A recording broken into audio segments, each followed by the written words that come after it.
ग्रामीण डाक कर्मियों की। नमस्कार, मेरे पास एक आर्टिकल है। मुझे इसको अपने किसी रिश्तेदार को किसी और स्थान पर पहुंचाना है। तो मैं क्या करूंगा? या तो मैं खुद जाकर उसे दे आऊंगा, या किसी और को बोलूंगा कि वह उसे पहुंचा दे।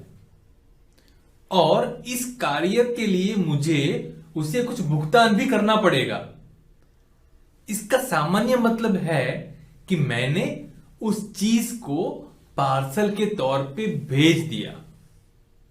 या फिर मान लीजिए कोई उत्पादक अपने उत्पाद को सीधे तौर पर अपने ग्राहक तक पहुंचाना चाहता है, तो वो क्या करता है? उसे भी अपने उत्पाद को किसी मीडिएटर के द्वारा ग्राहक तक भिजवाना पड़ेगा। इसे ही हम सामान्य भाषा में पार्सल सेवा कहते हैं। तो दोस्तों, यह था पार्सल का बिल्कुल सामान्य मतलब। इस सेशन में हम भारतीय डाक विभाग द्वारा प्रदान की जाने वाली पार्सल सेवाओं के बारे में चर्चा करेंगे। डाक विभाग अपने विशाल नेटवर्क द्वारा पार्सल और डॉक्यूमेंट को कुशलतापूर्वक वितरित करता आया है। तो चलो जानते हैं भारतीय डाक विभाग द्वारा प्रदान की जाने वाली पार्सल सेवाओं के बारे में। इस पूरे विवरण को हम कुछ सामान्य तौर पर पूछे जाने वाले क्वेश्चंस के रूप में समझते हैं। पहला सवाल यह आता है कि डाक विभाग किस तरह की पार्सल सेवा प्रदान करता है। भारतीय डाक विभाग में मुख्यतः दो तरह की पार्सल सुविधाएं उपलब्ध हैं, रजिस्टर्ड पार्सल्स और अनरजिस्टर्ड पार्सल्स। तो अगला सवाल यह होगा कि क्या फर्क है इन दोनों सेवाओं में।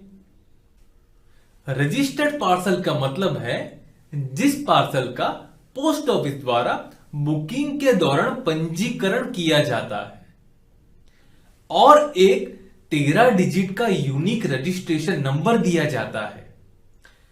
इस यूनिक नंबर के द्वारा प्रेषक अपने पार्सल को ऑनलाइन ट्रैक कर सकता है और पंजीकरण होने की वजह से पार्सल के निश्चित समय सीमा में पहुंचने में देरी होने के मामले में प्रत्येक स्टेज पर इसकी संपूर्ण इंक्वायरी भी हो सकती है।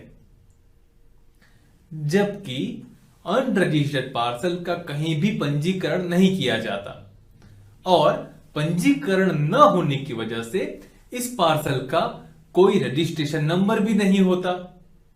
इसी वजह से इस अनरजिस्टर्ड पार्सल को ट्रैक करना और इसकी इंक्वायरी करना संभव नहीं होता। तो अगला सवाल आता है, क्या चार्जेस है इन पार्सल सेवाओं के।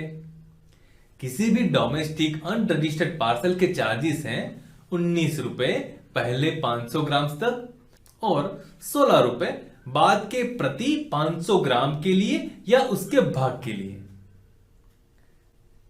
अगला क्वेश्चन आता है, इन पार्सल सेवाओं की क्या कोई वजन सीमा तय की गई है क्या? जी बिल्कुल। यहां यह ध्यान रखना है कि अनरजिस्टर्ड पार्सल ज्यादा से ज्यादा 4 किलो तक वजन का ही भेजा जा सकता है। 4 किलो से ज्यादा वजन वाले पार्सल के लिए पंजीकरण अनिवार्य है, जबकि रजिस्टर्ड पार्सल महत्तम 20 किलो वजन का ही भेजा जा सकता है।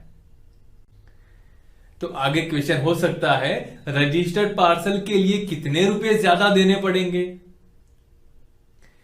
किसी भी डोमेस्टिक रजिस्टर्ड पार्सल के लिए बस उसके नियत पोस्टेज चार्जेस के उपरांत रजिस्ट्रेशन का चार्ज अतिरिक्त तौर पर लिया जाता है, जो है 17 रुपए प्रति आर्टिकल। उदाहरण के लिए, अगर मुझे 700 ग्राम का एक रजिस्टर्ड पार्सल भेजना है तो उसका नियत चार्ज होगा पहले 500 ग्राम के लिए 19 रुपए, अतिरिक्त 200 ग्राम के लिए 16 रुपए और रजिस्ट्रेशन चार्जेस होंगे 17 रुपए। तो कुल चार्जेस होंगे ₹52.700 के डोमेस्टिक रजिस्टर्ड पार्सल के लिए, जबकि यही पार्सल के अनरजिस्टर्ड होने के तौर पर सिर्फ ₹35 लिए जाएंगे, यानी कि इस पर कोई रजिस्ट्रेशन चार्जेस नहीं लिए गए हैं। रजिस्टर्ड या अनरजिस्टर्ड पार्सल पर कोई अतिरिक्त जीएसटी वसूल नहीं किया जाता।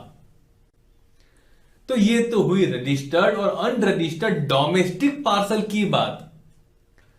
हमारे अगले सेशन में हम देखेंगे कि इन्हीं पार्सल को अगर विदेश भेजना है तो कौन से नियम लागू होंगे। इस विषय में अधिक जानकारी के लिए आप हमारी वेबसाइट www.indiapost.gov.in को रिफर कर सकते हैं। धन्यवाद।